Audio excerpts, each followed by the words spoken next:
Буквально несколько минут назад стали известны трагические новости о семье известного актера Михаила Боярского и последние новости о антикоррупционном комитете и его работе. Пресс-служба антикоррупционного комитета в лице Марии Шукшиной и Яны Поплавской сообщает печальные новости из города Санкт-Петербурга. В последнее время семья известного актера Михаила Сергеевича Боярского переживает непростые времена. Зрители со стажем могут помнить, что еще год назад тяжело болела родная дочь Михаила Боярского Елизавета, а его супруга Лариса Лупьян получила тяжелую травму. Однако настоящая трагедия произошла накануне в Санкт-Петербурге на Невском проспекте, где семья Михаила Сергеевича покупала новую квартиру. По данным центральных СМИ, Михаил Сергеевич Боярский и его дочь Елизавета вместе с супругом, актером Максимом Матвеевым,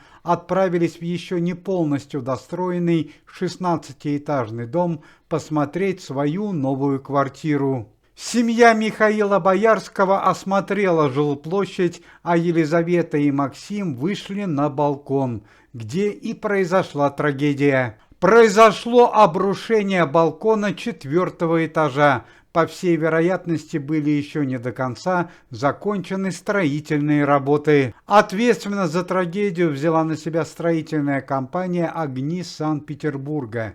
Однако, по всей вероятности, они не понесут наказания, так как семья Михаила Боярского нарушила закон и без разрешения проникла в недостроенный дом.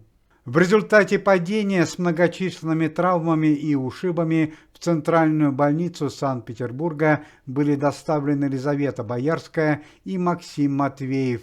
При этом Максим Матвеев спустя несколько часов впал в кому. Состояние Елизаветы Боярской также диагностируется как критическое.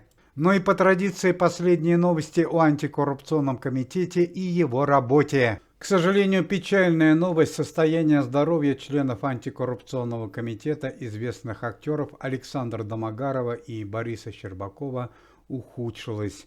Они по-прежнему находятся в реанимации.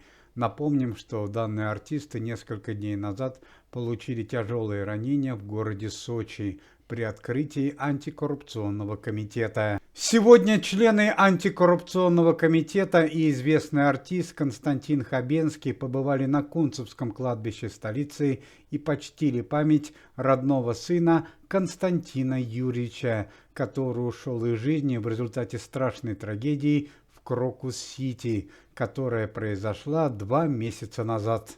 Благодаря оперативной работе команды Никиты Михалкова были арестованы финансовые счета в иностранной валюте семьи Ксении Собчак и генерального директора Первого канала телевидения Константина Эрнста. Общая арестованная сумма составляет 15,5 миллионов долларов. Известный советский и российский актер Владимир Ильин подал заявку о вступлении в антикоррупционный комитет. Заявка артиста находится на рассмотрении. Уважаемые зрители, если вы желаете выздоровления членам комитета и поддерживаете их деятельность, то можете поставить лайк под видео и написать поддерживающий комментарий.